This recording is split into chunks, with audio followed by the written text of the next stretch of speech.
adorations et donc on doit les vouer seulement à Allah subhanahu wa ta'ala. Qu'est-ce qu'on entend par ar-raghba ou ar-rahba ou encore al-khushu? Ar-raghbatu, c'est mahabbatul wusuli ila shay'il mahboub. Ar-raghba, c'est le fait d'aspirer à atteindre la chose aimée. C'est-à-dire que c'est le fait de vouloir, d'aspirer, de désirer Allah subhanahu wa ta'ala dans le sens de se rapprocher de lui. Ar-rahbatu, c'est al-khawfu al-muthmiru lil-harabi min al fahiya khawfun makhrun bi'amal. Il nous dit que ce qu'on appelle ar-rahba, c'est al-khawfu al-muthmiru lil-harabi. Ar-rahba, c'est la frayeur. C'est cette peur-là qui s'accompagne souvent de fuite. C'est-à-dire que tu prends tes distances par rapport à la chose que tu crains parce que ça suscite en toi de l'effroi. C'est ce qu'on dit? Une certaine frayeur, quoi. Donc, tu prends tes distances. Maintenant, quant à al-khushu'u, c'est al-dhullu li'azamatillahi bihaythu yastaslimu liqada'ihi al-kawni wa shar'i.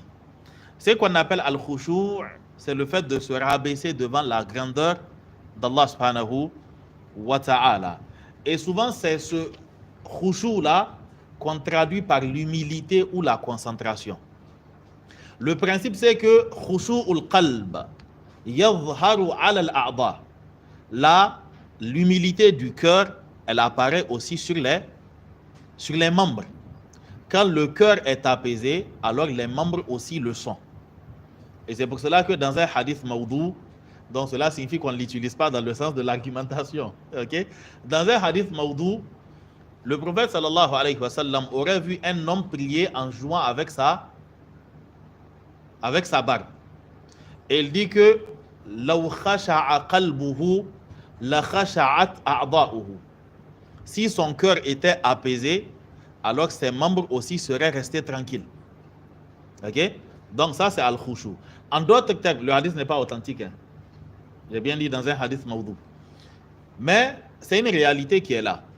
Quand le cœur est apaisé, alors que cela apparaît dans les agissements aussi. Donc, il nous dit que ar-raghba, le fait d'aspirer, le fait de vouloir Allah subhanahu wa ta'ala, ainsi que ar-rahba, le fait de craindre et de prendre ses distances par rapport au châtiment d'Allah subhanahu wa ta'ala et sa colère. Wal khushu', le fait de s'humilier devant la grandeur d'Allah subhanahu wa ta'ala et se soumettre aux décrets d'Allah, qu'il s'agisse des décrets qui sont donc les fruits du destin dans le sens de les malheurs qui te touchent, ou encore les décrets religieux d'Allah subhanahu wa ta'ala comme ses sentences, ses lois et autres. Toutes ces choses-là, ce sont des adorations. Ce sont des adorations et on doit les vouer seulement à Allah subhanahu wa ta'ala. Allah nous dit innahum. Le hum ici concerne donc les prophètes. Innahum kanu yusari'una fil khayrati. Donc Allah subhanahu wa ta'ala, il dit innahum, le Cheikh Al-Fawzan nous dit que ad-damiru yarji'u lil anbiya. لأن سورة الأنبياء قد ذكر الله قصص الأنبياء فيها ثم قال إنهم. Donc le hum ici concerne les prophètes. Allah a cité, c'est pour cela que la sourate al-Anbiya est appelée sourate al-Anbiya, la sourate des prophètes. Donc Allah a cité plusieurs prophètes, les situations par lesquelles ils sont passés et les invocations qu'ils ont adressées à Allah subhanahu wa ta'ala. Rabbi la tadharni farda. Ou encore l'invocation de Yunus. وَظَنُّونِ إِذْ ذَهَبَ مُغَاضِبًا فَظَنَّ أَن لَّن نَّقْدِرَ عَلَيْهِ فَنَادَى فِي الظُّلُمَاتِ أَن لَّا إِلَهَ إِلَّا أَنْتَ سُبْحَانَكَ إِنِّي كُنتُ مِنَ الظَّالِمِينَ. Donc après avoir cité tous ces prophètes-là, les situations par lesquelles ils sont passés, le lien qu'ils avaient avec Allah, les invocations qu'ils ont adressées, Allah dit que innahum, ces prophètes-là, kanu yusari'una fil khayrati, ils concurrençaient dans les biens, dans les actes de bien. C'est-à-dire qu'ils font ce que nous appelons gilam gilam, quoi. C'est-à-dire qu'on essaie de voir qui va arriver le premier. Donc, Yusari'una fil khayrat ne sous-entendent pas forcément qu'ils ont vécu à la même époque. Mais il y a des prophètes qui ont vécu à la même époque. Isa ibn Maryam, Zakaria, Yahya, ceux-là, ils ont vécu à la même époque, par exemple. Moussa, Haroun, Yusha ibn Nun, la même époque aussi. Okay? Mais Yusari'una fil khayrati, ils concurrençaient dans le bien. C'est-à-dire que chacun essayait de faire le maximum. Yusari'una fil khayrati wa yad'unana, et ils nous invoquaient. Raghaban, avec aspiration, c'est-à-dire avec amour. Ils nous invoquaient avec amour. Warahaban, et avec espoir. Wa kanu lana khashi'in, et ils étaient humbles à notre égard. C'est-à-dire que devant les décrets d'Allah subhanahu wa ta'ala, devant la grandeur d'Allah d'abord, ils étaient humbles. Quand tu te rappelles de qui est Allah, quelle autre option que tu as que de te faire humble? Allah subhanahu wa ta'ala, par exemple, en nous disant de marcher avec humilité, avec modestie sur la terre, il nous rappelle une réalité. وَلَا تَمْشِ فِي الْأَرْضِ مَرَحًا إِنَّكَ لَنْ تَخْرِقَ الْأَرْضَ وَلَنْ تَبْلُغَ الْجِبَالَ طُولًا.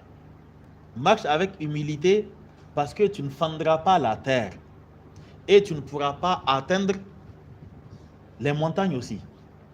C'est-à-dire que j'ai un hankali quoi. Tu ne vas pas percer la terre. C'est-à-dire que quelle que soit la manière dont tu vas, ne marche pas avec orgueil, avec vanité sur la terre, avec arrogance, avec l'impression que tu es quelque chose. Allah dit que tu ne vas jamais pouvoir fendre la terre. C'est-à-dire que tu pourras marcher. Vous voyez les démarches souvent qu'on fait dans le sens de tu te sens quoi, ok? Vous vous rappelez avant à Niamey il y avait le phénomène de Gour Sambouyan quoi, ok? Donc les haltérophiles là, ou quand tu marches la poitrine bombée avec les bras écartés comme si tu avais perdu tes 50 francs. Ok? Allah dit tu ne pourras pas fendre la terre. Et quelle que soit la manière dont tu te sens grand dans ta tête, Allah dit que et tu ne seras jamais aussi long que les montagnes.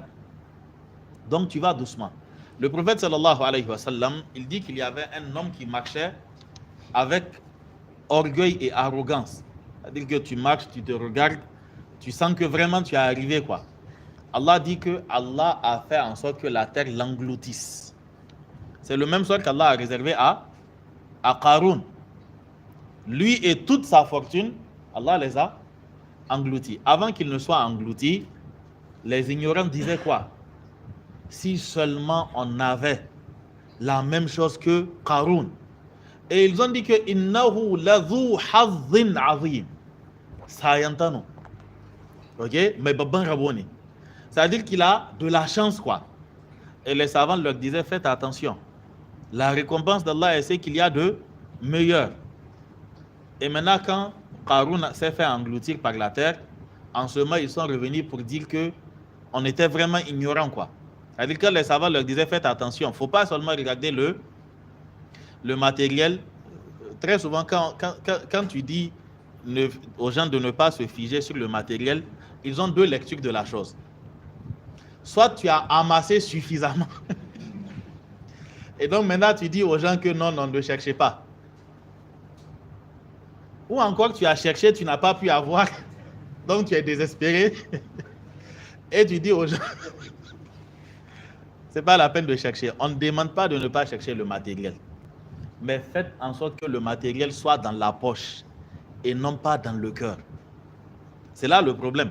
C'est-à-dire que si tu n'as pas compris que ton argent est à l'image de l'âne, tu montes sur l'âne juste pour parcourir une certaine distance. Si tu n'as pas compris ça, alors c'est un problème. C'est quand l'argent devient une fin en soi. Quand tu regardes ton compte Nita, alhamdulillah, ça va. Tu fais ton relevé bancaire, tu vois que ça va. C'est là le problème. Et quand ça te confère une certaine sécurité, c'est-à-dire quand tu sens que ça va, tu es à l'abri de tout. Dans ta tête, tu te dis que même s'il y a une question d'évacuation, ça va, on peut facilement évacuer. Quand tu te dis que, quelle que soit la situation, on peut gérer. Et que tu oublies Allah. C'est ça le problème. Vous savez que l'argent confère souvent une sensation d'immortalité. C'est pour cela qu'Allah dit que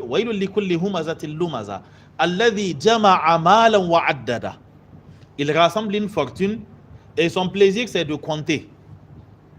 Allah dit que yahsabu anna malahu akhladahu, et il pense que sa fortune l'a rendu immortel.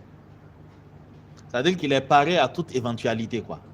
Donc c'est là le problème. Sinon le principe c'est que l'argent, il faut chercher ça en quantité, mais sans pour autant en faire une fin en soi et sans devoir sacrifier sa religion pour cela.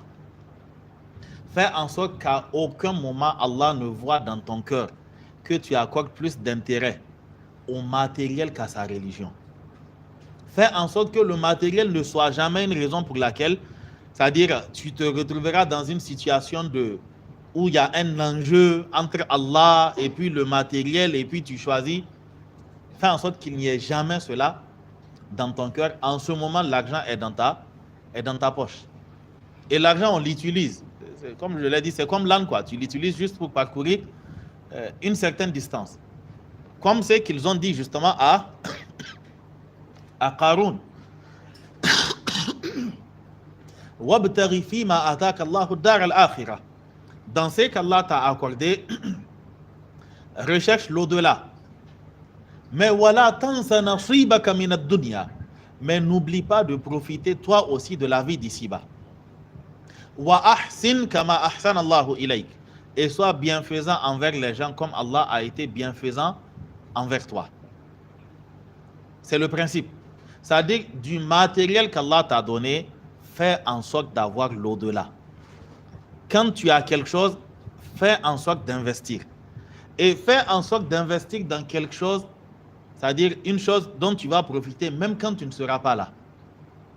Que ça soit une sadaqatun jariya ou encore une science qui sera profitable pour les gens même après ton départ.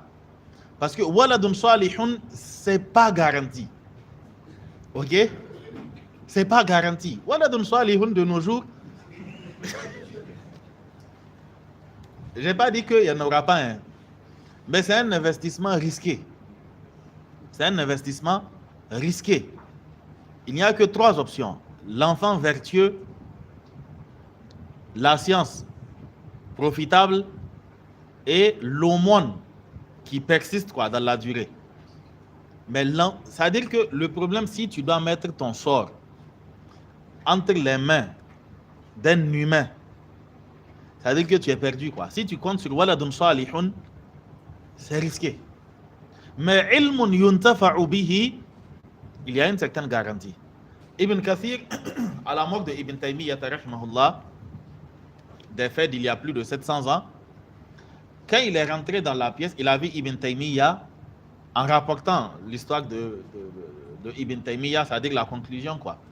Il dit que il est mort et il n'a laissé aucun enfant.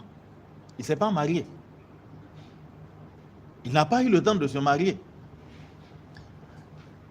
Si vous voulez prendre le prétexte du fait que Ibn Taymiyyah ne s'est pas marié pour ne pas vous marier, alors devenez comme Ibn Taymiyyah d'abord. Ok? Donc, il dit que il n'a laissé je pense qu'il a dit lam yatruk waladan salihan yad'u lahu.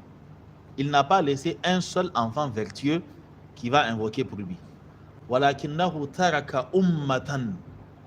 Mais il a laissé toute une communauté.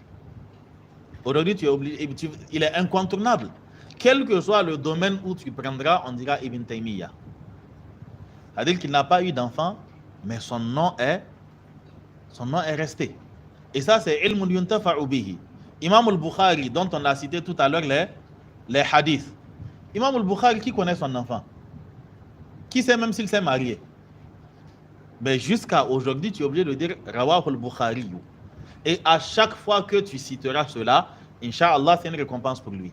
Il est décédé en l'an 256. Ça lui fait près de 1200 ans. Ça fait près de 1200 ans qu'il est mort. Et ça fait 1200 ans, Rawah al-Bukhari, jusqu'à aujourd'hui. Jusqu'à aujourd'hui. Ça, c'est des garanties. Mais Waladun Salihun, il meurt. Et puis il ne laisse pas de Waladun Salihun après lui. Ici, qui invoque pour son arrière-grand-père? Pour son grand-père. Non, même pour le grand-père. Lui, c'est à côté. Son nom, il y a son nom dans ton nom. Ok? En cas, nous, le système, comment on appelle ça? Le fils, le père, le grand-père, tu connais même son nom. Mais l'arrière-grand-père, son nom, c'est pas évident que tu le connaisses. Mais ilmul yuntafa'u bihi, c'est garanti. Sadaqatun jariyatun, il y a une certaine garantie. Vous avez aujourd'hui en Arabie Saoudite des immeubles, des hôtels. On vous dit que ça, c'est un waqf de Othman bin Affan, mort il y a plus de 1400 ans. Ça, c'est ce qu'il a laissé, quoi. Il a fait un waqf. Le waqf a généré des choses qui ont été réinvesties et ainsi de suite. Jusqu'à présent, lui, ces bonnes actions sont en train de continuer. Maintenant, la question, c'est que nous, on fait quoi? Parce que vous savez, il n'y a pas plus nul que nous quand il s'agit d'investir dans le domaine de la religion. L'aumône que tu as donné à un mendiant, il a mangé, c'est fini. Reste à savoir, même si c'est un mendiant qui mérite qu'on lui donne quelque chose. Mais concrètement, si aujourd'hui on met pause, pas pause, on met stop, et puis on dit tout est fini, tu as quelle œuvre qui continue pendant 24 heures?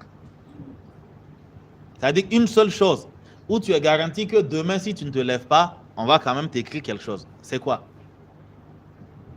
C'est-à-dire qu'il y a quoi réellement? Bon, pendant quelques jours, on va dire qu'un tel est parti, qu'Allah lui pardonne. Et le qu'Allah lui pardonne même, c'est plus de la... Non, c'est l'habitude, quoi. Quand il a dit, il n'a même pas su qu'il a dit. C'est comme quand on part présenter les comment on appelle ça? Les condoléances. Bon, tout ce qu'on est en train de dire, quand il dit ça, il ne pense pas à ça. Hein. Il est juste en train de dire la chose. Si aujourd'hui tu pars, ça veut dire que c'est fini, tu es parti. Demain, on écrit quoi sur tes feuilles? Concrètement, tu as laissé quoi? Vous savez que nous, même les petites idées, quoi, où tu prends un mushaf, un exemplaire du Coran, et puis tu pars déposer dans une mosquée ou dans un centre de... Même ça, on ne sait pas faire. Même ça, on ne sait pas faire. Ou bien juste acheter une natte ou une petite moquette. Tu déposes dans une mosquée. On ne sait pas faire ça.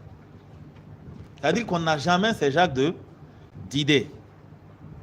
Mais quand il s'agit de faire de l'entrepreneuriat, ok, on maîtrise toutes les formes d'investissement. Parce que ça, c'est du concret. Ok? Ça, c'est du concret, quoi. Tu vois. C'est-à-dire que quand tu consultes ton solde, tu vois ce qu'il y a. Mais pour l'au-delà, il n'y a pas d'investissement. Aujourd'hui, personne n'a la garantie qu'il aura même un poulailler là-bas. Même un poulailler, même cage pour les poules qu'on a ici, ce n'est pas évident que tu aies cela là-bas. Parce qu'on n'est pas du tout visionnaire sur le plan religieux. On est très perspicace quand il s'agit de la vie d'ici, mais pour l'au-delà, on manque d'initiative. Personne ne va prendre par exemple son salaire et dire que dans mon salaire, je vais enlever 2000 francs. Les 2000 francs là, je vais réfléchir à une œuvre qui me sera profitable jusqu'à la fin des temps. Personne ne va réfléchir à cela. Où tu passes, tu vois, on construit une mosquée, tu achètes un paquet de ciment, tu demandes qu'on mette ça. Personne n'a ce genre d'idée-là. Personne n'a ce genre d'idée. Et le problème, c'est que quand tu n'as pas ce genre d'idée, quand tu as peu, quand tu auras beaucoup, tu ne pourras pas. Parce que dans tous les cas, tu ne t'es pas éduqué dans ce sens-là. On a tous insulté les salariés, les commerçants et autres quand on était sur les bancs. Ils n'aident pas la religion, ils ne font que construire des mosquées. Toi-même, hangar. Tu n'as pas pu faire à ta mosquée du quartier où les gens prient sous le soleil à Zour et Asr. Lui, au moins, il a fait une mosquée. Man bana lillahi masjidan, bana Allahu lahu baytan fil jannah.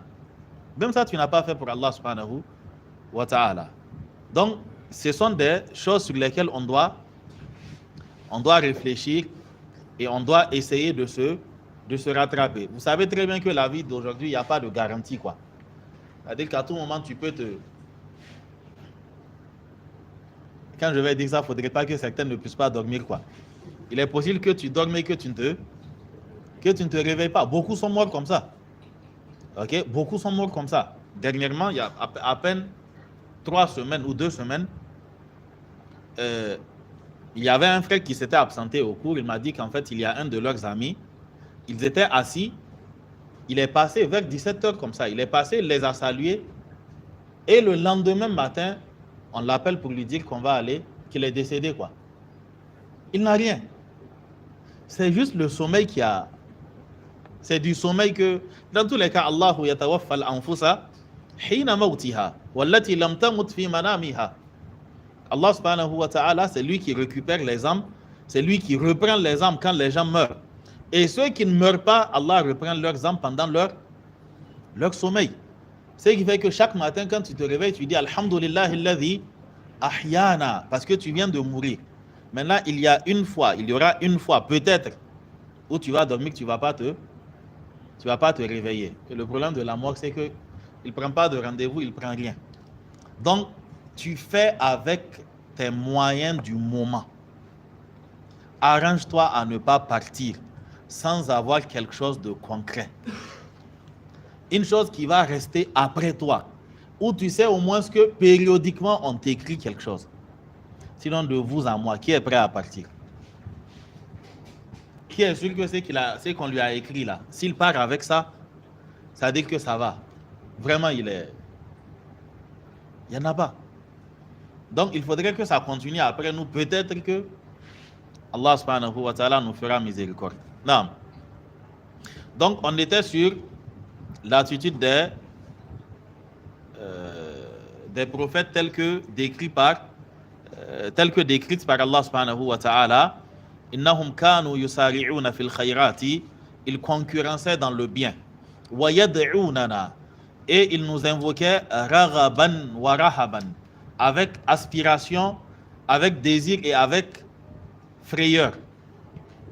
Ils aspirent à la récompense d'Allah subhanahu wa ta'ala et en même temps, ils craignent aussi le châtiment d'Allah subhanahu wa ta'ala. Wa kanu lana khashi'in, et Allah dit qu'ils nous étaient humbles. Ils étaient humbles par rapport au décret d'Allah subhanahu wa ta'ala al-kawni. C'est-à-dire par rapport aux malheurs qui les atteignent, ils sont humbles, ils se soumettent, ils acceptent le sort. Et aussi par rapport aux verdicts, aux sentences, aux lois d'Allah subhanahu wa ta'ala, ils se soumettent. Quand on leur dit c'est Allah qui a dit, alors ils sont tranquilles. Tant que c'est Allah qui a dit, ils vont exécuter. Ok? C'est ce qu'on appelle al-khushu'. C'est-à-dire que c'est al-istislamu li qada'illahi al-kawni wa shar'i. Al-khushu', c'est le fait de se soumettre au décret d'Allah subhanahu wa ta'ala. Le décret dans le sens du malheur, bonheur, épreuve et autres, et le décret dans le sens des lois d'Allah subhanahu wa ta'ala. Quand on te dit que c'est Allah qui a dit, ça veut dire qu'il n'y a pas de tiraillement, on ne tergiverse pas, on ne discute pas, c'est Allah qui a dit, donc on fait. Si on n'arrive pas à faire, on invoque Allah de nous aider à pouvoir le faire. Mais pas vouloir tirailler avec les lois d'Allah subhanahu wa ta'ala. Ceux qui l'ont fait avant nous, ils n'en sont pas sortis indemnes. Et donc, on n'a pas intérêt à discuter les ordres d'Allah subhanahu wa ta'ala. Quand Allah dit, on fait. Quand on ne fait pas, on s'efforce de faire ce qu'on peut et on demande à Allah subhanahu wa ta'ala son aide pour le reste. Mais que tu ne fasses pas et que tu adoptes une attitude belliqueuse carrément, où toi maintenant ton problème c'est quand tu vois les gens exécuter les ordres d'Allah subhanahu wa ta'ala, dès qu'on fait, tu dis que voilà, c'est ça qui nous a mis en arrière. Ok? Quand tu vois une femme voilée, tu dis voilà, c'est pour ça qu'on n'avance pas. Quand tu vois quelqu'un avec sa barbe, tu dis que voilà, l'homme des quoi? Des cavernes. Ok? Ça veut dire que lui, son problème, c'est la religion. Et Allah subhanahu wa ta'ala l'a éprouvé par une certaine haine et une certaine gêne quand il voit des religieux. Et c'est ça le principe. وَمَن يُرِدِ اللَّهُ أَن يَهْدِيَهُ يَشْرَحْ صَدْرَهُ لِلْإِسْلَامِ. Quand Allah veut guider une personne, il ouvre sa poitrine pour l'islam. C'est-à-dire que tout ce qu'on te dit d'Allah subhanahu wa ta'ala et de sa religion, ça te confère une certaine tranquillité, un certain apaisement. وَمَن يُرِدْ أَن يُضِلَّهُ يَجْعَلْ صَدْرَهُ ضَيِّقًا حَرَجًا. Et c'est lui qu'Allah veut égarer, alors Allah resserre sa poitrine. Dès qu'on dit Allah, il dit voilà, vous avez gâté la discussion. Ok? Dès qu'il voit un élément de la religion d'Allah subhanahu wa ta'ala dans un service, pendant une réunion, tu te lèves pour aller prier, c'est lui qui va te dire que c'est toi seul qui craint Allah. Ce n'est pas une question de c'est quelqu'un seul qui craint Allah, mais c'est l'heure. L'heure d'Allah est arrivée, il dit d'aller prier, on part prier. Le minimum, quand toi, ta religion n'a pas de valeur pour toi et que tu ne pars pas prier, l'autre qui s'est levé, laisse, il va aller prier. Au moins, n'augmente pas en fait, n'aggrave pas ta situation, quoi. Là, tu vas te retrouver dans Ara'ayta alladhi yanha abdan idha salla. Et là, tu vas te retrouver dans la main de Falyad'u nadiya sanad'u zabaniya. Là, ce sont les anges qui vont te régler ton compte. Qu'Allah subhanahu wa ta'ala nous pardonne pour nos insuffisances et qu'Allah subhanahu wa ta'ala nous guide. Donc, là, c'est dalilul khushu'i. Ensuite, il nous dit dalilul khashiyati. Là, l'argument montrant que al-khashiyatu est une adoration,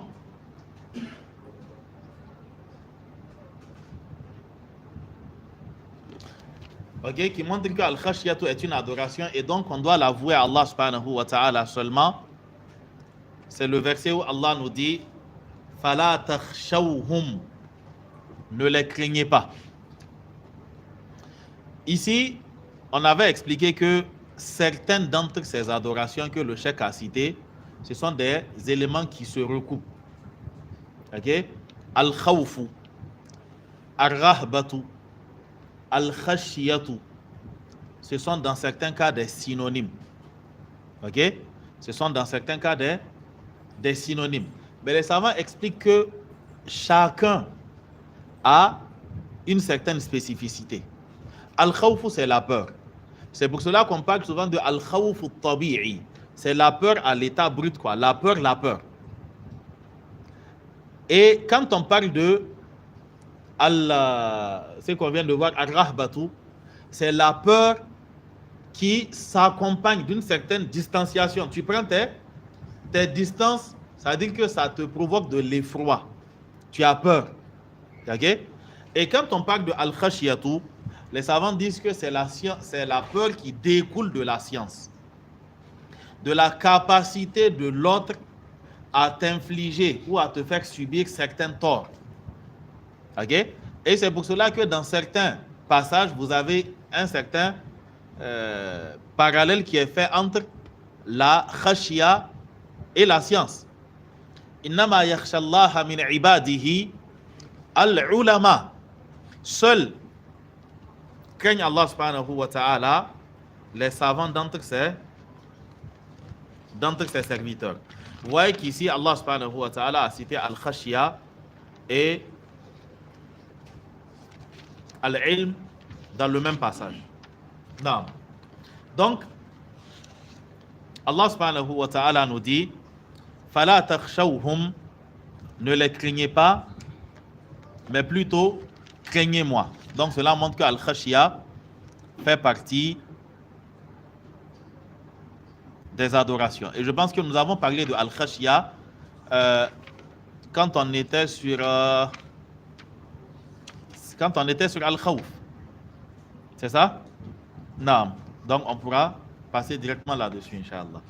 Il nous dit ensuite Wadalilul inabati. C'est ça? Wadalilul inabati. L'argument qui montre que l'inabatu est une adoration et donc on doit l'avouer à Allah subhanahu wa ta'ala seulement. Comment est-ce qu'on avait défini l'inaba?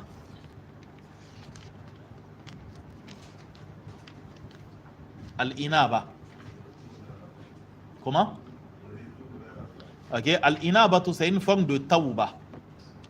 Al-inabatu c'est le fait de revenir vers Allah subhanahu wa ta'ala, mais pas revenir seulement. Les savants disent que le degré qu'il y a, la différence qu'il y a entre al-tawba et al-inaba, c'est que al-tawba, tu sais ce que tu es en train de faire. Mais tu peux revenir tout simplement à zéro. Tu as cessé, tu t'es repenti. Al-inabatu, tu cesses, tu te repens et tu t'adonnes aux bonnes actions et tu évites les mauvaises actions.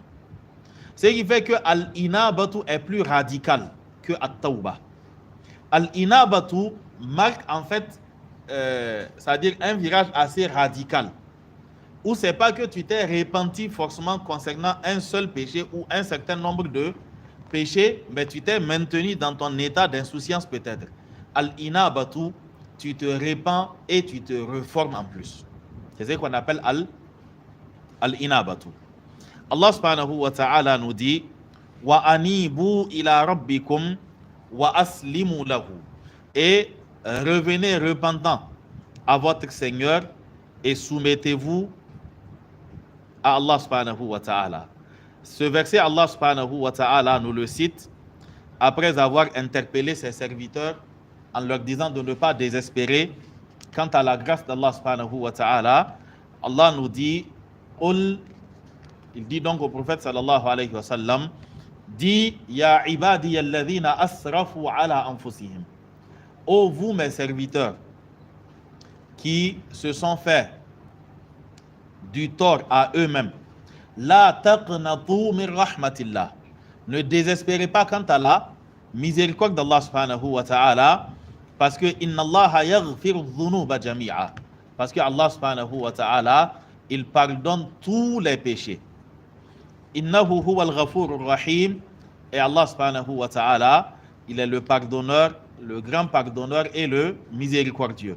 Et ensuite Allah dit wa anibu ila rabbikum wa aslimu lahu, et revenez repentant à votre Seigneur et soumettez-vous à lui.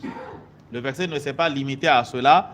Le verset dit min qabli an ya'tiyakumul azab, faites cela avant que le châtiment ne vous saisisse, summa la tunsarun, parce que après cela vous ne serez point secourus. Et Allah continue, il nous dit wattabi'u ahsana ma unzila ilaykum min rabbikum, et suivez la chose la plus parfaite qui vous a été révélée de votre Seigneur, min qabli an ya'tiyakumul azabu baghtatan, avant que le châtiment ne vous vienne à l'improviste, wa antum la tash'urun, alors que vous êtes insouciants, alors que vous ne savez même pas que cela est en train d'arriver. Parce que Allah dit que si cela arrive, il y aura certains d'entre vous qui diront an taqula nafsun ya hasrata ala ma farrattu fi jambillah, certains diront malheur à moi, comme j'ai été insouciant en ce qui concerne Allah subhanahu wa ta'ala, comme j'ai été négligent en ce qui concerne le droit d'Allah subhanahu wa ta'ala, wa in kuntu lamina as-sakhirin, aw taqula law anna Allah hadani lakuntu min al-muttaqin, aw taqula hina tara al-'adhaba law anna li karratan fa akuna min al-muhsinin, ou encore qu'ils se mettent à dire si il était possible de retourner en arrière, alors je serais moi aussi du nombre des bienfaisants. Allah subhanahu wa ta'ala lui dit bala, c'est faux, qad ja'atka ayati fakadhabta biha, mes versets t'étaient parvenus et tu les as traités de mensonges, wastakbarta, et tu t'es rempli d'orgueil, wa kunta min al-kafirin, et tu étais parmi les négateurs, parmi les mécréants. Et Allah subhanahu wa ta'ala, il nous dit que le jour de la résurrection, tous ceux qui ont menti sur Allah subhanahu wa ta'ala quant à sa religion, Allah nous dit que ce jour-là, leurs visages seront assombris. Allah nous dit wa yawm al-qiyamati tara alladhina kadhabu ala Allahi wujuhuhum muswadda alaysa fi jahannama mathwal lil mutakabbirin. Qu'Allah subhanahu wa ta'ala nous préserve de cela. Il nous reste donc al-isti'anatu, al-isti'adhatu, et quoi encore? Al-istighathatu, al-dhabhu et al-nadhru. Ok? Nous allons arrêter ici, Inch'Allah. Il est presque 21h. Non. S'il y a des questions, vous les écrivez sur des bouts de papier. S'il n'y en a pas aussi, on clôt, Inch'Allah. سبحانك اللهم وبحمدك أشهد أن لا إله إلا أنت أستغفرك وأتوب إليك وصلى الله على نبينا محمد وعلى آله وصحبه وسلم والسلام عليكم ورحمة الله وبركاته.